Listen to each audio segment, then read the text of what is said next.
Hey, everybody. You know who this is? Seriously, do you know who this is? Because I got the haircut, so maybe you don't know who this is, but this is Dan. Army Dan. Army Dan. See, I got my, my camo-ish stuff. Even I think it even says something like, actually, it says Army, I think, on it somewhere, because this is Japanese clothing, and the Japanese like to put random English words on clothing that, it's pretty hilarious. There was actually one designer that would take random words out of the dictionary and just print them across a T-shirt.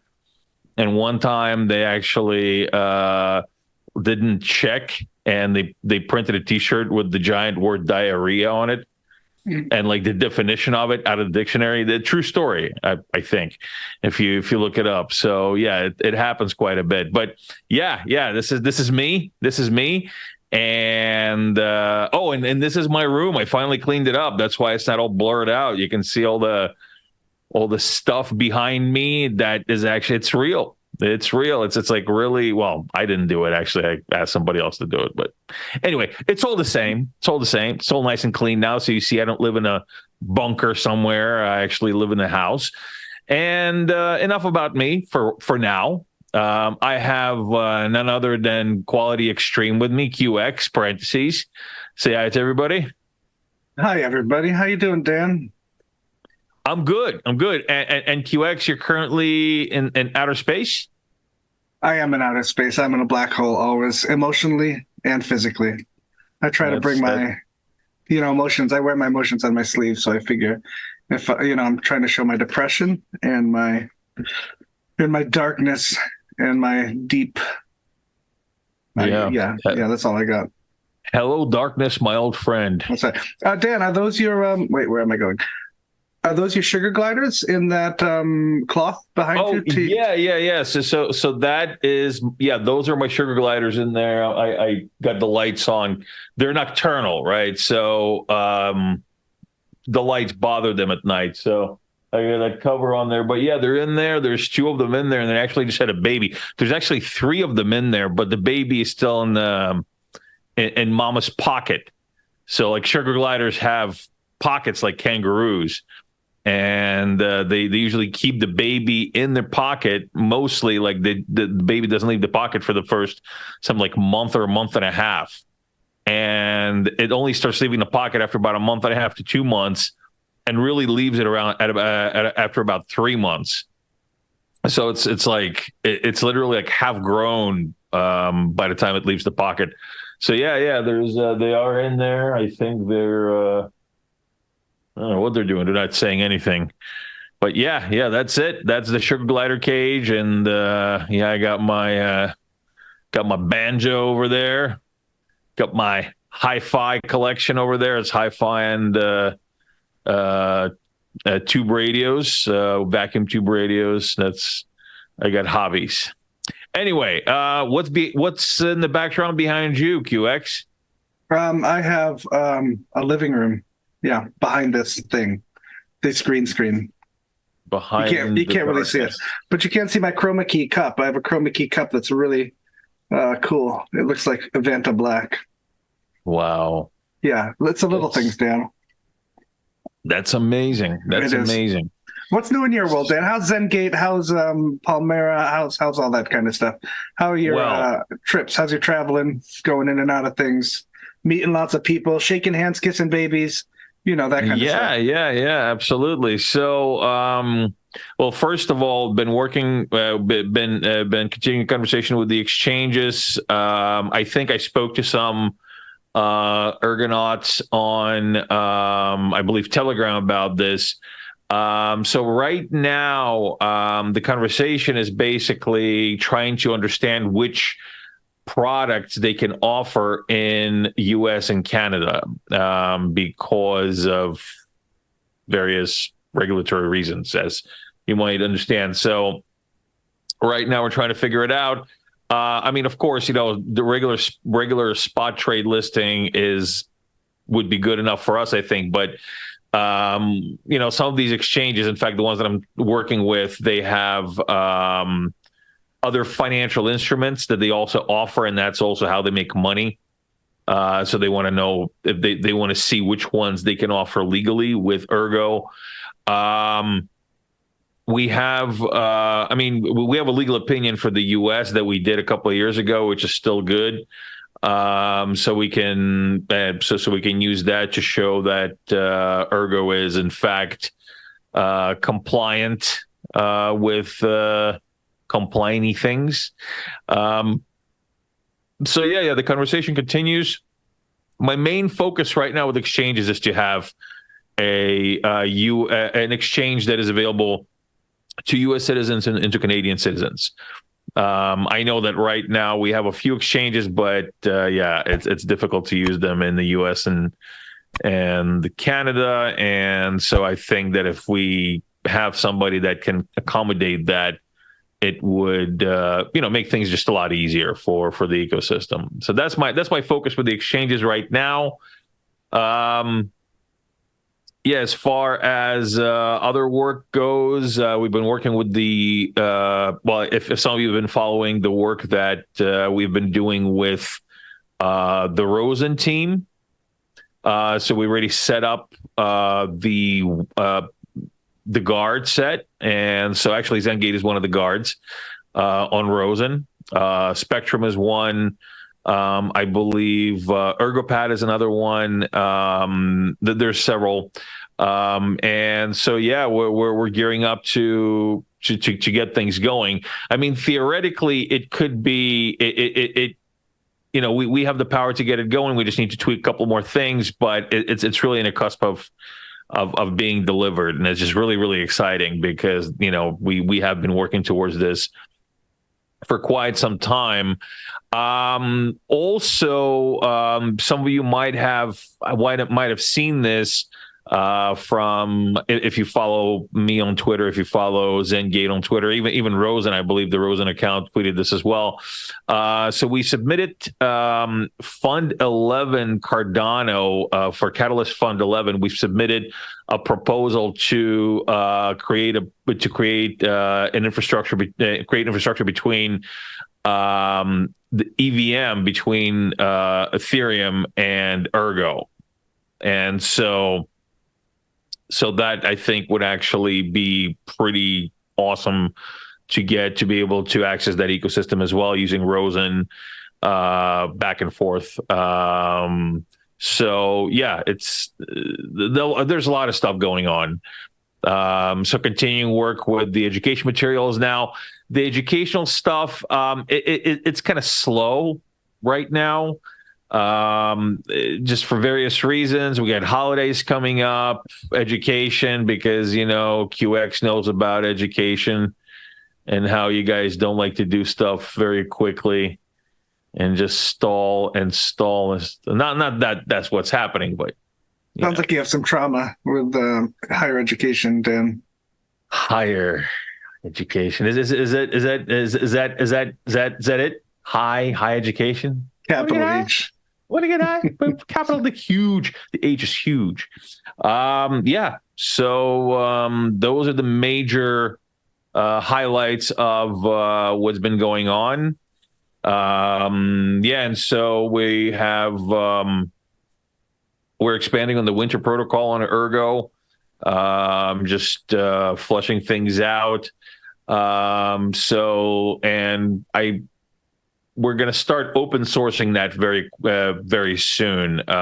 We just need to finish up a couple of things, finish up documentation, and then it's going to be all open source. That's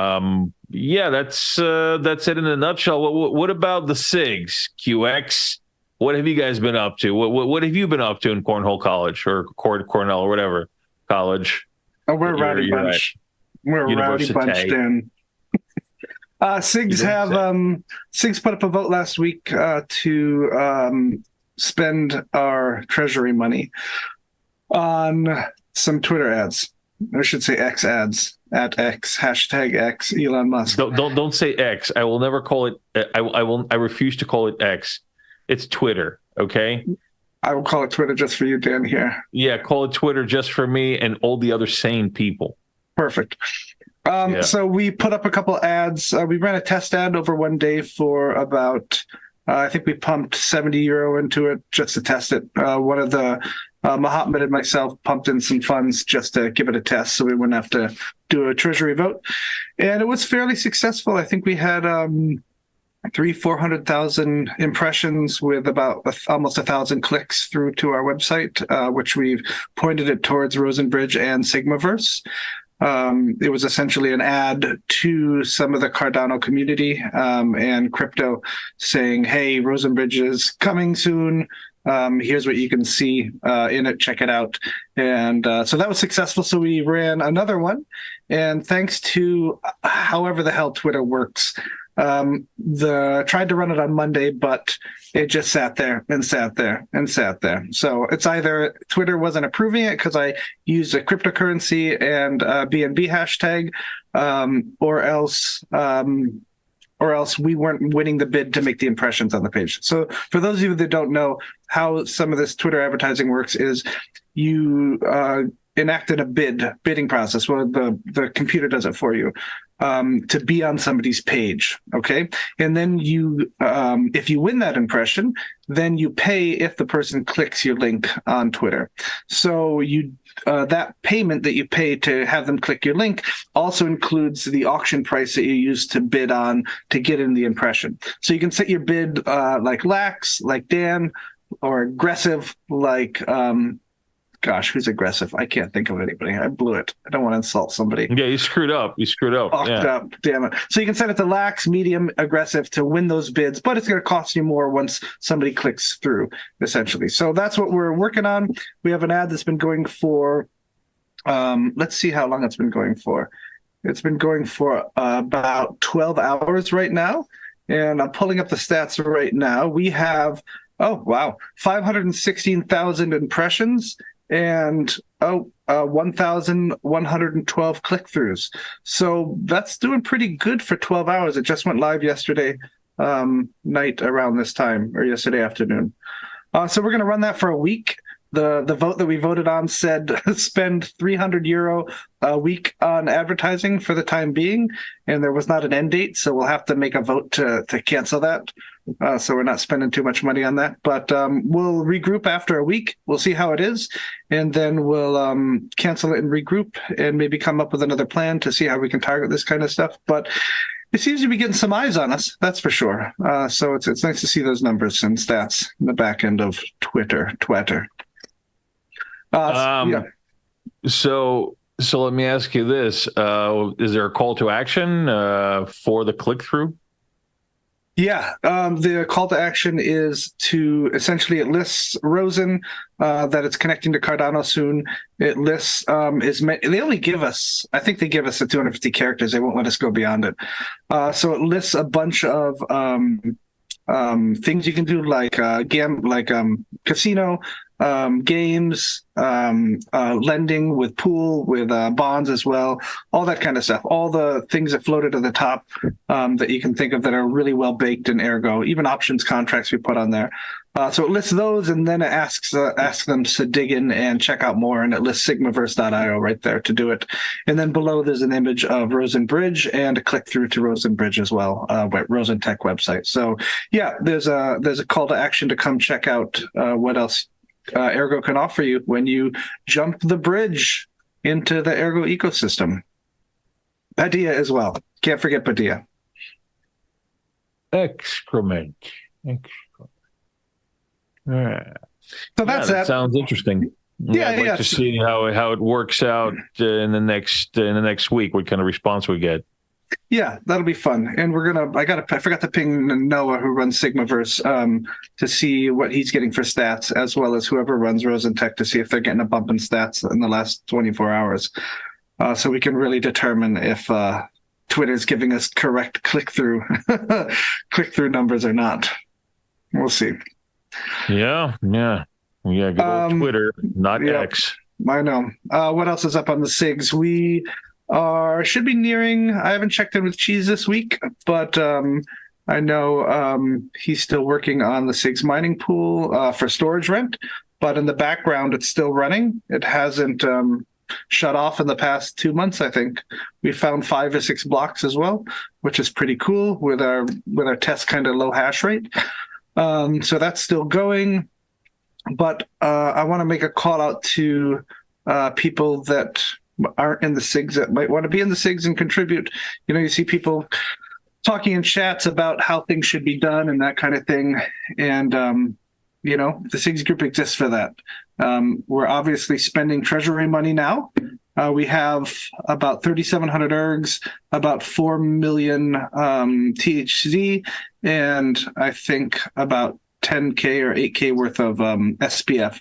So by using some of that for funding our advertising that we're doing this week, as well as potentially outreach for games, for competitions and those kind of things, come join the SIGs, talk to us about it. The only limit right now is that people are busy and it's hard to run this stuff with a few people that have the keys to that kind of stuff. So if we can get more people, I think we have about 60 Sigmanauts and about 50 SIG cans. If we can get more people there to help with ideas and help lead things and help push things through, our treasury is a limit in that case. So please come on in. You can join us at sigmanauts.com. Most of us are a friendly bunch. Most, me not included. Yeah, that's the whole. Yes, that is exactly what I'm talking about. Exactly. So, we also SIGs, as you know, SIGs have a Rosen Guard, so we are staying on top of that, and it's coming along very well. It's running right now. And I think a lot of us did some test transaction signings as well from the Guard UI, which was successful. So it's looking great, guys. Rosen's looking great. I'm super excited. And I'm about to fire up a watcher myself later today when I get a moment. So I think there's about 19 watchers fired up. I just saw from the Ergo bot. So they're building up there, which is great. Yeah. And they're really it's cooking. It's cooking, definitely. They're really friendly in chat, too. If you have issues, go to the Rosenbridge chat. They'll help you out with running a watcher. And I know MG Pie, I don't know if he released it last night, but he sent it to me last night. I still have not watched it. He's releasing or has released a video, more of a one-time tutorial straight through of Rosenbridge. So hopefully he releases that today so other people can hop on if they have trouble. So that's what he's doing instead of coding. I know. Oh, shoot. That's right. He works for you, Dan. My bad. I think he said he did it on his lunch break. So don't worry. He gets no wasn't. Lunch breaks. He gets what no about lunch sleep? break. What, is he I allowed run to a sleep? sweatshop. It's a sweatshop. Is he allowed to sleep? No, only when he retires. Yeah. A moment of silence for that. You have nothing to say about that. Anyway, okay. Yeah, poor guy indeed. Indeed. What do we have for questions? Anywho, any things? Yeah, so now that we made it extremely awkward, let's go to the questions. Yep. Okay. Let's see.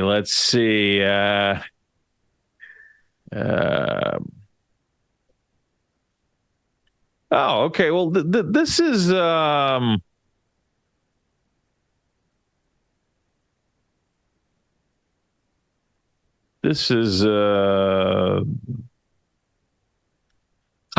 So I'm going to go with a question. Hope because there are some questions about price usually, I kind of want to take this question first. It's a little bit. A little bit polarized. Oh, wait a second. Actually, I am not signed in. Wow, I am not doing good right now. All right, just give me 1 second. I'm not prepared for this. Dan, it's like Samson in the Bible. They cut your hair. You lost all your strength, all your knowledge. You're just suffering until it grows back. Oh, it's not Samson. I'm not luggage. Okay. That's Samsonite, sir. Potato. You want me to click the questions? I'm prepared, Dan. Yeah. Why don't you do that? Which question would you like? Ursa Minor? Is that what you wanted? Oh, I know I can't. Yeah, yeah. Why don't you do the Ursa Minor about the one that's directed to you? Oh, which one's that? Oh, it is. Yeah, there we go. Oh, Andy already did it. Beat me to it. It says, Oh, how do okay. we? It says QX and Dan. I think they're implying Dan here. Of course, they're implying Dan. How do we avoid provoking regulators if we listen to these moaning moon boys? Moaning moon boys. That's wow. Our job is to promote the use of Ergo platform, not pump price. How can we survive the FOGC brigades, the fear of getting caught brigades? Um, Good question. We just kind of had a chat about this last night, a little Yeah. bit in the SIGs channel, about the risk, at least of the main Ergo platform site and things like that, doing pump me and moon and green go up and that kind of stuff. Yeah, moaning moon boys sounds like what was it? Moaning Myrtle in Harry Potter. Moaning Myrtle. What was her name? Oh yeah. Okay. Yeah. That's the one. Ghost in the bathroom. Yeah. So yeah, we spoke about this in the sixth chat a little bit about specifically being cautious of that. Our job, as far as from the main Ergo platform account, which, as most of you know now, is community run. With the Sigmanauts posting from it, as well as the Ergo Foundation. And there's room for other groups that want to post too as well, I'm sure. So as a community platform there, yes, we have to be careful about that kind of thing. I don't know how, I think in that case we lead by example, and we set the tone of what the official announcements look like, as opposed to, like, I don't know, Pepe coin on whatever those official projects are, full Donald Duck boner charts, however they do that. Is that Donald Duck in that GIF with the green boner chart? That's Donald Duck, I think, right? I missed that. You missed that. I missed that GIF.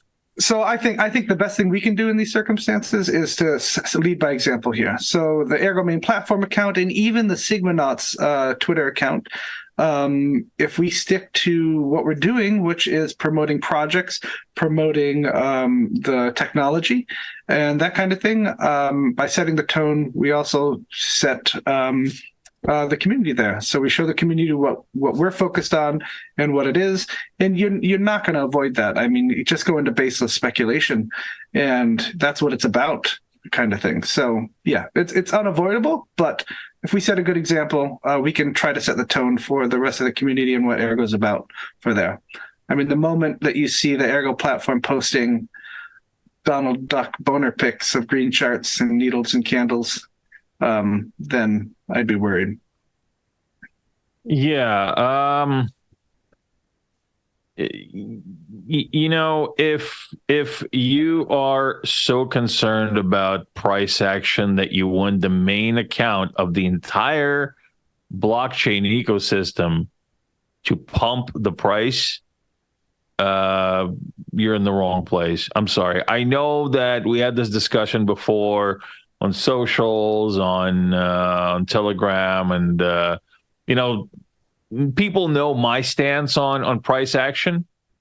But with this ecosystem like Ergo, to expect the main entities like the Sigmanauts, like the Ergo Foundation, or anybody that is building an ecosystem for that matter, to really pump the price. It's well, first of all, in a lot of places that's illegal. That's literally illegal to do. In fact, there are some European laws that are pretty strict about it. The German law is actually very strict about stuff like that. So pumping price through this kind of stuff will get you into a lot of trouble in different places. And look, the build, the price will follow the build. I mean, it's just that's just it. If we build, if we have viable products, if there is need for their utility, that'll create scarcity for Erg, which will then in turn create price action against the dollar, which again, I always kind of find it, and yes, I know we don't live in a world where we can pay our light bill with Ergo. I understand that. I understand that mining is a business. I understand that too. But we also have to come to two realities. Number one, okay, what is the whole point of mining and creating a currency, a digital currency within an ecosystem? Okay, mining is an entry point, and this is something that Joe's spoken about, and this is actually one of the main core, I guess you could say, pros that a proof of work has over proof of stake. With proof of work, you can mine to enter the ecosystem to be able to acquire the crypto. Where in proof of stake, pretty much the entire time you have to buy, right? So you have to buy the crypto, and then you can stake it. Okay, there is no other way to create to do it through work, because then that's proof of work. And so with especially with the proof of work ecosystem, I think it's always kind of silly that we talk so much, or not we, but when people start talking about price so much, because I mean, in its essence, it's, you kind of think about it. Okay, do people in the U.S. talk about how much the British pound can buy them? How much bread can the British pound buy them in Minnesota? No, they talk about the dollar. The dollar can, like whatever, $2 can buy me a loaf of bread or whatever it costs in Minnesota. Now, of course, these are advanced financial ecosystems that have been around for centuries. But there's nothing wrong to strive towards that with us as well. To have an ecosystem that is sustainable outside fiat. I mean, isn't that the whole point? Aren't we supposed to get away from the central bank controlled fiat bullshit and create our own stable financial, I guess, decentralized digital nations, if you want to call them that? I know I'm kind of speaking in these really I don't know, egalitarian terms. But in the end, I mean, that's what we're striving towards, right? I mean, we're striving towards this kind of new way of building, a new way of sustaining. And so, that's why I kind of get sometimes, and I shouldn't, I kind of get a little irritated about, when there's too much talk of price, because okay, yeah, what is the price off? Like, why is that price going up? Is it going up because there's more utility, because there's more scarcity? Is it going up because of a bunch of moon boys? And in the end, what are you going to do with it? All right. Do you want the price to go up because you think that it's going to bring more people into the ecosystem, or you're going to bring more exposure to the ecosystem? Or do you want it to go up so you can sell? I mean, that's soul saying it. You got to think about that. A lot of these guys, they will talk about price, guys and gals. They'll talk about price because they want to take profit. And on one hand, there's nothing wrong with taking profit, but on the other hand, it's kind of like, I mean, when you sell, you essentially lose stake in the ecosystem. You have less stake in the ecosystem. So again, like I said, I understand the reality of it, but I also kind of want to. I also want to reiterate that really the long-term mission is not for the price to go up so you can, for the price to pump so you can sell. The long-term mission is to create a sustainable financial system, an ecosystem that does not need fiat. Where, in the world where you can pay for your electricity with Erg or Cardano or Bitcoin or whatever else. So, yeah, it's not smart if you want to create a sustainable ecosystem to do that, to pump your coin from official accounts. And we're not going to do that. At least, I'm completely against things like that. And I know that the SIGs and the foundation are also of the same mindset. Well right? said, Dan. Well QX, said. Anything you want to add to that? No, it's unavoidable. I mean, it's a free and open ecosystem, so there could be a pump group that comes along and does what they do. but that doesn't mean that Ergo platform or Sigmanauts or the foundation even have to acknowledge that as far as that goes. So yeah, lead by example. Yeah. Yep. All right. Let's see. Did you fix your login, Dan? Are you able to click? I did.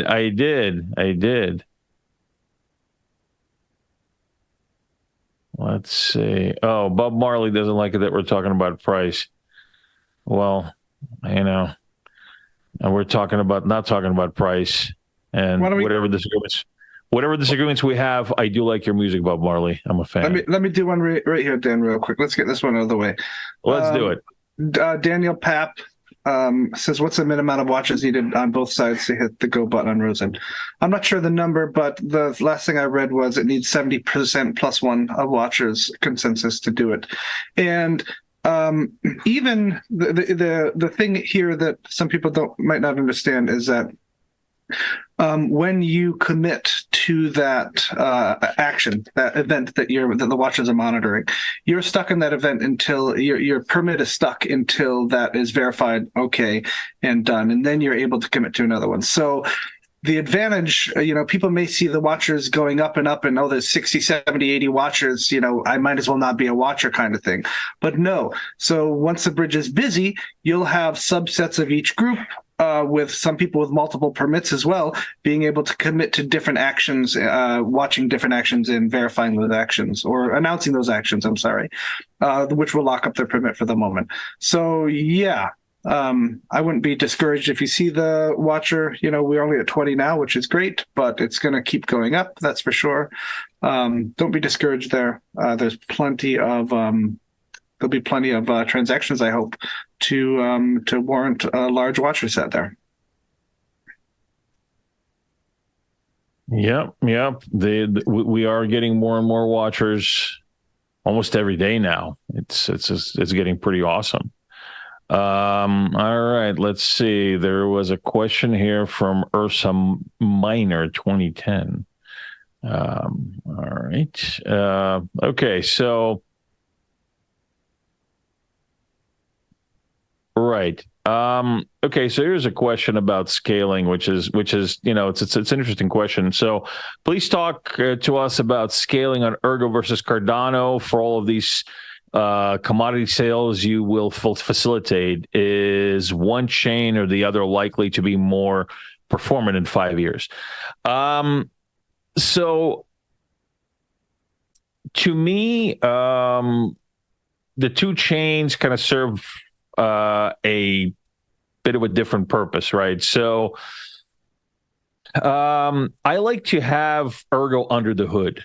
I like it because it's a lot more, I would say, fine-tuned for things like traceability. Right now it is, obviously, for things like traceability, for things like different types of tokenization,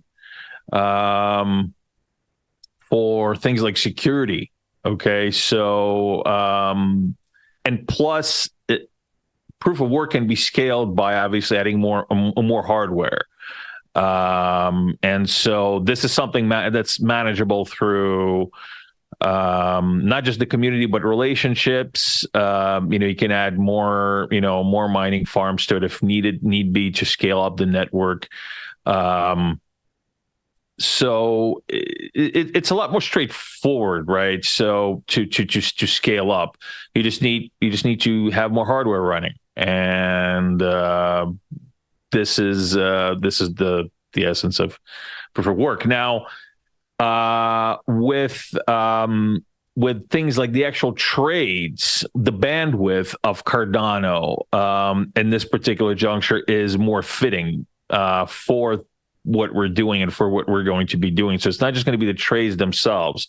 And in fact, the trades will happen on Cardano as of right now. I want to try and see what we can do on Ergo as well.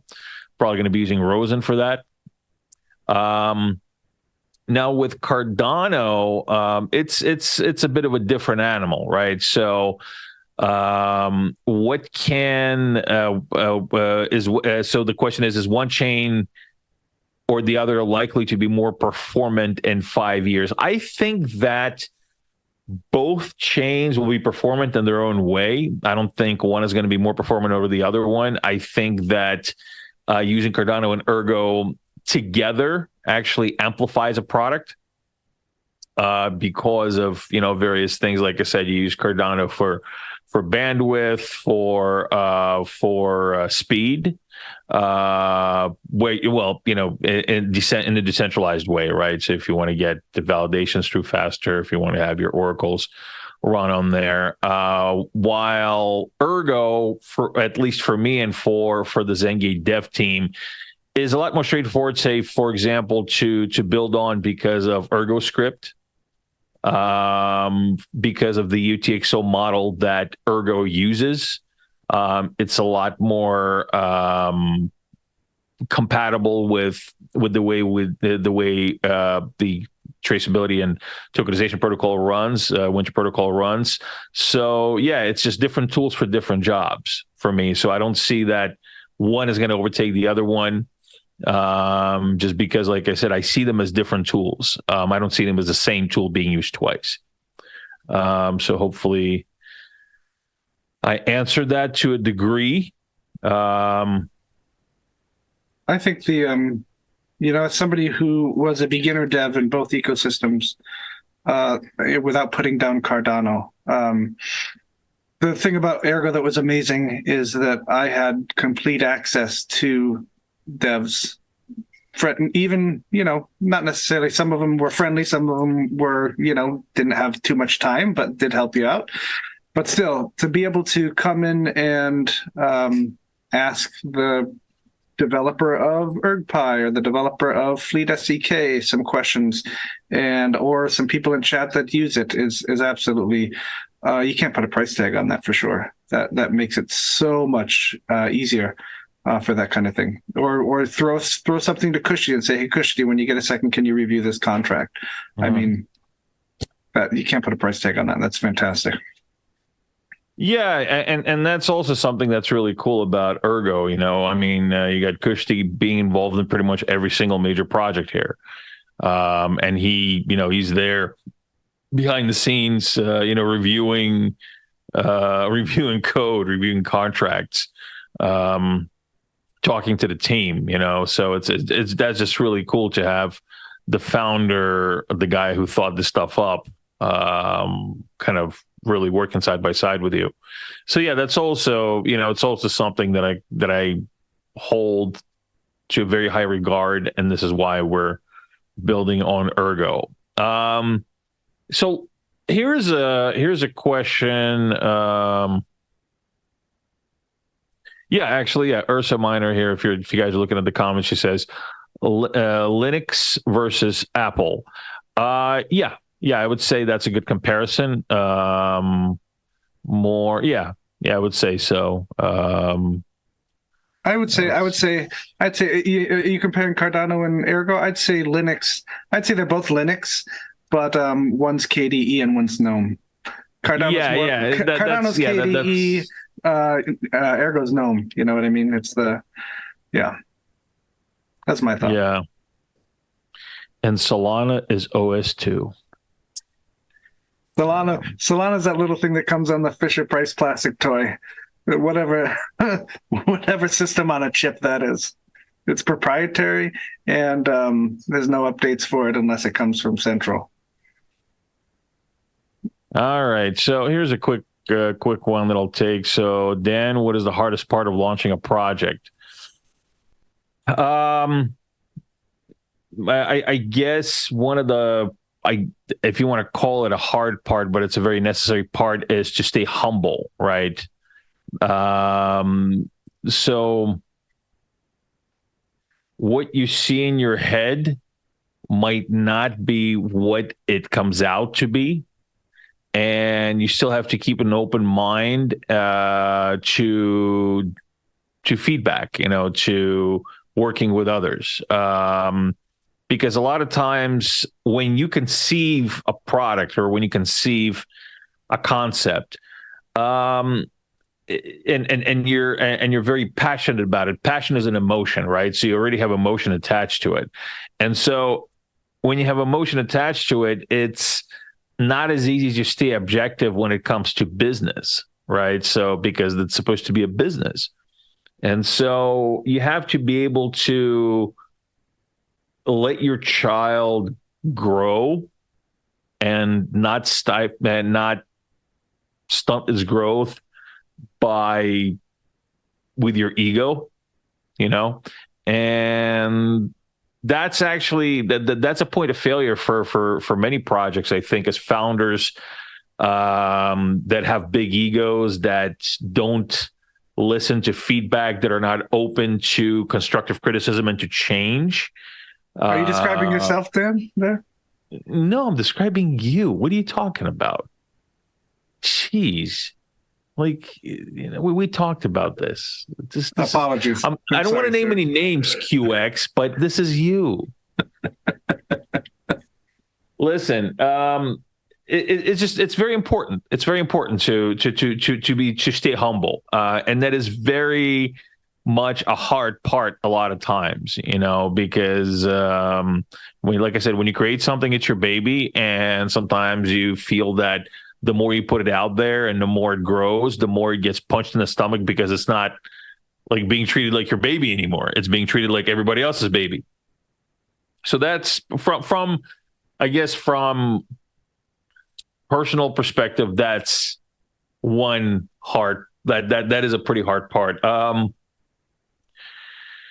The other one is really kind of being, finding the right order for your project to evolve. A lot of times, especially in this ecosystem or in this industry, people will start building. They're like, oh, we're just going to start building, and then we'll figure out, because if it's like, for example, if it's developers, right, if it's devs starting a project, we're just going to build, and then we're going to figure out what our target market is. We're going to figure out this and that. It's like, yeah, we're going to start building. We already built up, have the platform. Like, yeah, but have you done, market survey? Have you done due dil? Have you done a business plan? No. We just built it. We just built it. Like, who did you build it for? It also could be the other way. You have somebody that's basically selling bridges out there, and doesn't really have a roadmap to actually get the project going, or the roadmap is so far out of whack that it's like, well, once we get $10 million in the bank, then we can start developing, because it's just so big. It's just such a big idea, or something, or $100 million or whatever, a large amount of money that is not realistically attainable by that person of in the caliber that they're doing it. And that is something, again, that makes it difficult, right? For projects to survive, because there's a lot of that out there. So when you bring something out that is actually thought through, there's actually a value, you kind of first have to fight through the trauma of getting beaten down with bullshit. So finding the right mix of going to market, of finding your audience, of understanding what the clarity of the UX. All these things combined are just part of the startup, and it's just kind of when you start things up, there's a lot of lots of boxes to check off, and it gets a little overwhelming. Checking off those boxes. As you get going, things start going smoother, because your team grows, everybody gets into the groove of things, people start understanding what their job is. But in the beginning, it's setting up that initial groundwork, it's setting up that initial plan, setting up the team, making sure that the team knows who does what. All of these things are definitely difficult. And I would say that all of these are part of the same package, part of the same startup package, and that's difficult. But once those things are resolved, it almost happens like magic. And it's very inspiring, and it's very motivating. And when you finally see something that you created grow, it is also very fulfilling. So, yeah, hopefully I answered that question for you as well. Would you like to take one of these QX Questions? Yeah, let's see. There's a question here. Oh, where did it go? Bob Marley asked a question. He seemed to leave. Nope, he left, but we'll answer it anyway. Okay. So the question is, QX, what is currently being done for application level devs attraction? So this is a good question, and there's been chats about this in the Sigmanauts group of how we do this, and versus bringing more people into the community versus bringing developers versus whatnot. So I don't have an answer for you there, but it does bring up a point that I want to bring up for a lot of people here that seems to be missed. And it's something that I push hard in the Sigmanauts for. Sometimes, at the risk of seeming like an asshole, that's for sure. So we have people, I think MG Pi brought up some really good points about onboarding and what are we doing to bring on developers, new application developers, and attract them that way. And, some of the answers were, well, we have Ergo hacks and we offer 10,000 SIG USD for first place and those kind of things. And can we do community efforts to also do community-based Ergo hacks where the community helps spread it more and bring on onboard developers? And maybe we do something else, like when Fleet comes out, or the Java thing for Fleet, where you can build in JavaScript purely. Can we do a competition for that of non-Ergo developers to bring them in that can develop on Ergo? So there's a lot of talk about that kind of thing. But the point that I wanted to get to is the sticking point here is that even in the Sigmanauts chat, people come in as Sigmanauts and SigCans, and they propose ideas, and that's where they stop a lot of the times. There's a misconception that there's somebody at the top or some group of people at the top, like the Ergo Foundation, that are going to see your idea and agree with it and then pick it up and go with it. And that does not happen here. That's not how it works. If you come into chat and you have an idea and 2 people say, oh, yeah, hey, that's a cool idea, and 3 people give you some feedback on why, that could fail, and other couple people are kind of indifferent, if you still believe in that idea, then you fucking do it. I mean, go out there, find somebody to partner up with, find that other person that agrees with you, and start building. Start, if you can't build, if you're not a dev, then start organizing and make something, make a framework that's attractive to bring on somebody that might help do some code, or even just talking about the framework there, or ideas. So you cannot let the idea die just because somebody else doesn't pick it up, or somebody that you envision or some group that you envision as an authority or a leader doesn't do it. It's you guys. It's really you. I can't stress this enough. If you have an idea and you're passionate about it, just fucking do it.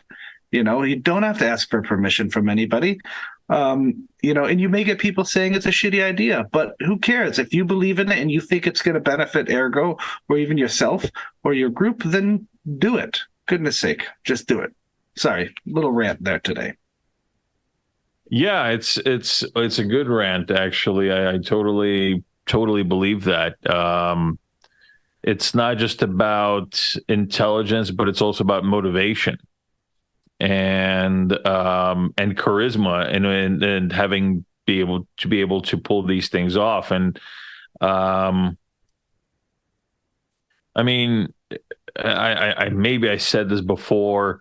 Maybe I haven't, but there's a quote from Walter Matthau, and it goes something like, "To make it in showbiz, all you need is 40 lucky breaks," and is the truth. And in business, this is the same. Is the same in business. I know I've spoken about this before, but it's just it rings really true. It's actually my late great acting teacher Alan Williams kind of said that to me several times. It really stuck with me, and it rings true because it rings true in many situations, and this as well. Just do it, and you might fail. Don't be afraid of failure. Do it again. But don't fail because you didn't try.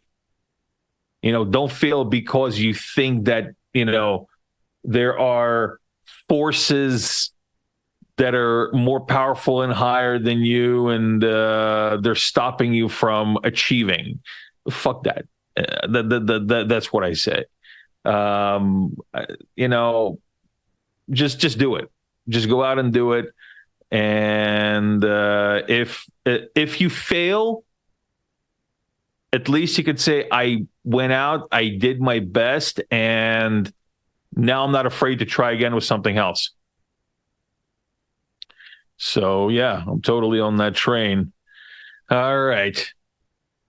Let's let's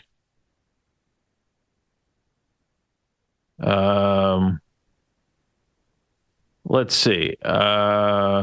Okay. Let's take this one.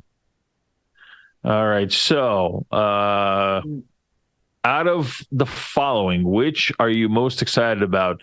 Sub-blocks, Dexy Gold, or Chain Cash? So, QX, why don't you go? That's really difficult. Big Doug, that's a really difficult question. Shit. I can tell you why I'm excited about each one. How about that? And maybe during my explanation, one will rise to the top, like cream on freshly squeezed milk. All right, let's see. So sub-blocks. Sub-blocks are cool. I think,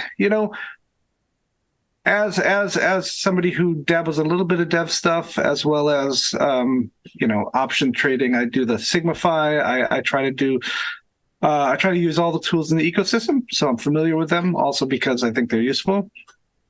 Sub-blocks was not really too exciting to me, but I can see how it's exciting for people outside of Ergo who don't understand Ergo necessarily, who just look at things like Caspa and say, oh my gosh, there's 1 billion transactions per whatever time metric. There's Ergo at 2 minutes per block. So I can understand how that's exciting for them, and bringing on more people to get past that misconception of what Ergo does, I think is exciting for Ergo. So that's always exciting to me. But I would say Sub-blocks is probably third place out of these two. Dexy Gold is going to be awesome. I mean, you have a stable economy based on physical gold, which is absolutely really cool. I'm running one of the Oracle pools for that, for Gort reward tokens. Really cool there as well. Just to watch the development of Oracle 2.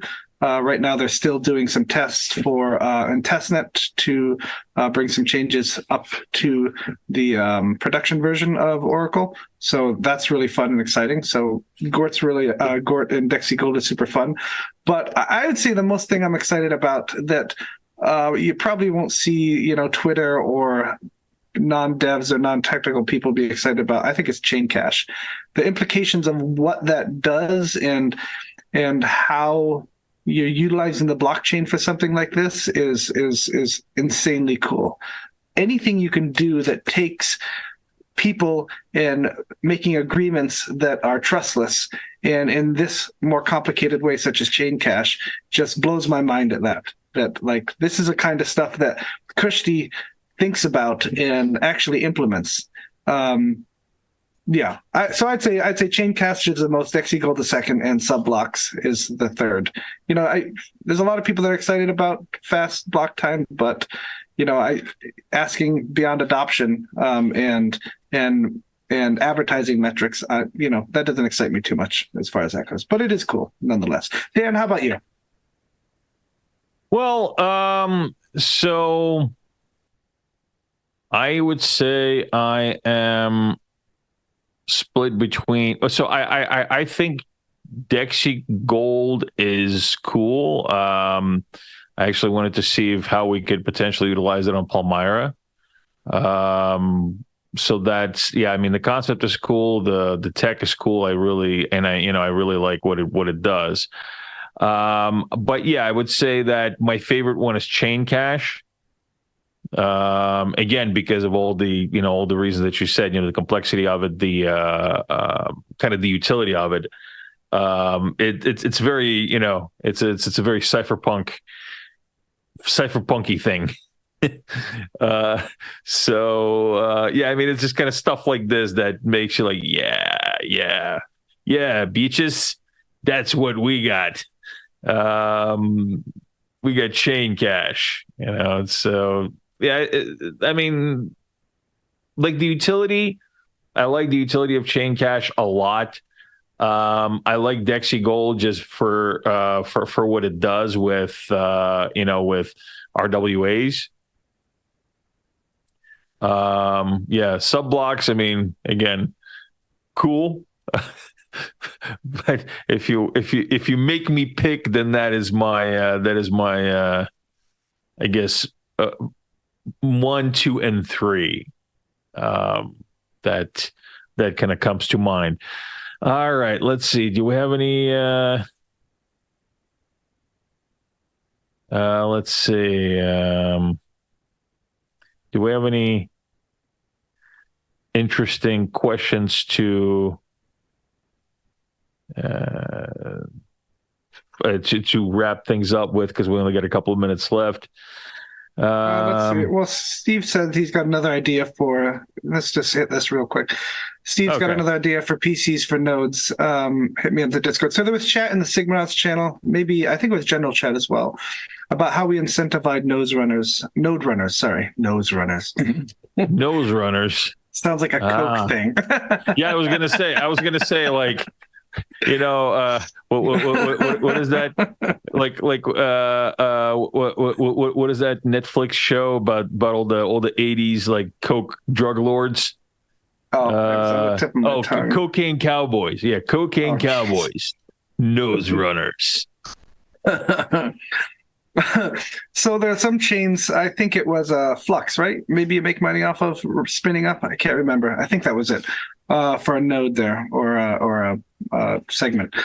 So the idea was, how do we incentivize decentralization and people running nodes? And it's a tough cookie, tough nut to crack, because there's somebody could spin up individual nodes themselves, 100 nodes, and collect more of a reward if we were giving out rewards. So there has to be some sort of mechanism in there that actually keeps track of potentially a real life person who's running this, so that they're not receiving a massive amount of rewards.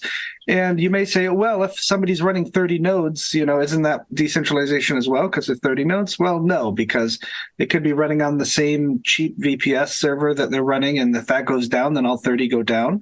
Or if that person dies, then those 30 go out immediately, after they're out of service there. So the idea is to spread it out. Now, one of the talks was, can we incentivize maybe some sort of purchase of a pre-built node? And I hopped on Amazon and I found these little mini PCs that run Ubuntu, and they're like little Atom chips, which is made by Intel. So they're x86 chips, essentially. And they can run Ubuntu, they can run Windows, but they come with like 4 gigs of RAM and 128 gig hard drive, which is plenty for running a node. So the idea was that we could also take these mini PCs or mini PC sticks, whatever. Steve might have another idea as well for PCs for nodes, as he says, and buy a handful of them and get the image ready and brand them as an Ergo node, and just have an image ready that you can just keep on popping on an SD card, pop it in, and ship these out to people who want to buy a pre-built node ready to go, essentially with very little config. Essentially, a script would be written, so when it boots up, it asks you what you want to name the node, and some other configuration parameters. So super easy for the user, on auto update as well. So that's kind of that idea there, which is kind of neat. So that would be incentive to, hey, I'm a little nervous to run a node, and I don't want to put Satergo on my computer, even though it's super easy, because I just want my computer free of that stuff. So this would be an option for that. And Luca, look at Luca throwing a softball question. Luca, you know the answer for this. Do you think it'd be possible to run node on an embedded system? I think he means like, do you mean like systems on a chip, like for like on fridges, right? Wasn't there a nodes written for Tizen OS for Samsung and those kind of things? If that's what you're asking about, I think he threw a softball question there. But yeah, that's really cool. There was an Ergo hack to run a node on a fridge, And of course, there's you can run nodes on Android phones as well and tablets. I have tablet right here that runs Ergo node if I like. You can even run a node on a little Raspberry Pi with a screen. Just set it up there and watch it scroll by. So that's super cool. Yeah. What's up, Luca, with all the softball questions? I'm gonna have to Probably not a softball question, and it's going over my head of what he means, but I think that's what he means by embedded systems. Well, sorry to go over your head there, QX. Yeah. Anywho, I think this is a good place to leave it off. Let's see. Luca threw another one. Okay, when types in Ergo script? I have no idea what he means there. What's he meaning? I don't know. Luca. Well, yeah. We'll leave it at that. We'll leave it completely confused by what Luca means. Perfect. Anyway. Yeah, perfect. Yeah, we custom types. Rosenbridge should cause an influx of nodes. All right. Well. Oh, that's true. It should. Yeah. Yep. Yeah. That'll be good. That's a good way to end it on some confusion, just like the old men we are. Confusion and fear, and Well, you're old. I'm seasoned. Oh, true. Yeah. Don't get it confused. All right. My bad. Anyway. All right. I think it's a good place to leave it off. We've embarrassed ourselves enough for today. QX needs to go back to the darkness behind him. I need to go back to, actually, I gotta go to bed. It's past 12 because certain parts of the world like to do this daylight savings time stuff, which shift things an hour for me because we don't have daylight savings in Asia. Hey, I hate it too, Dan. I think it's stupid. Yeah, you think it's so stupid because you don't have to stay up till past midnight. Anyway, we'll talk about it at another time when I see you in person and can properly troll you for like 2 or 3 days. Maybe next NFT XLV. That sounds like fun, Dan. Can't wait. Perchance. Anyway, all right. Well, I think this is all the time we have for this week. And so thanks for joining, everybody. And this is Dan from Japan saying sayonara. And so same time, same channel next week. I will try my best to be here. I'm actually going to be in Sri Lanka next week. So there is a chance. I can't promise because Sri Lanka is not the best place for stable internet. It depends on where you are. So hopefully I'm in a place with stable internet, although I cannot promise that. So I will try my best to be here. And if I'm not here, then QX will make things awkward all by himself. Hey, Dan, while you're in Sri Lanka, can you bring me back? I ran out of that big box of $200 tea that I stole from you. Can you bring me another one of those? Sure. Do you want it with the drugs this time or without the drugs? Your call, man. Your call. Okay. Yeah. It's just I'll pack some devil's lettuce with that. Some background on that. That's a funny story. Dan and I are in Vegas, and Dan's got a pile of these, a little pyramid of 1, 2, 3, 4, 5, 6, 7, 8, 9, 10. 10 beautiful tins of beautiful tea. Smells delicious. And Dan's, doing his dog and pony show, walking around the event, hugging people, kissing babies, that kind of thing, what he's really good at. And some people were interested in Zengate and Palmera. So I was like, why don't you take this free sample tin? Yeah. You can see Dan's still really pissed off about it. You can't even laugh about it. Yeah, I'm going to give them free samples of the keys to your house next time. My bad, Dan. We'll make it. We found it. He left it somewhere. We found it at the Why would I give away the tin when it's in a pyramid, and now it will look like a triangularly challenged pyramid? It's not a pyramid if there's not enough to pyramid stuff. QX. I know. We all make mistakes, Dan. Stop giving away my shit. Just ask for your forgiveness. Don't do it.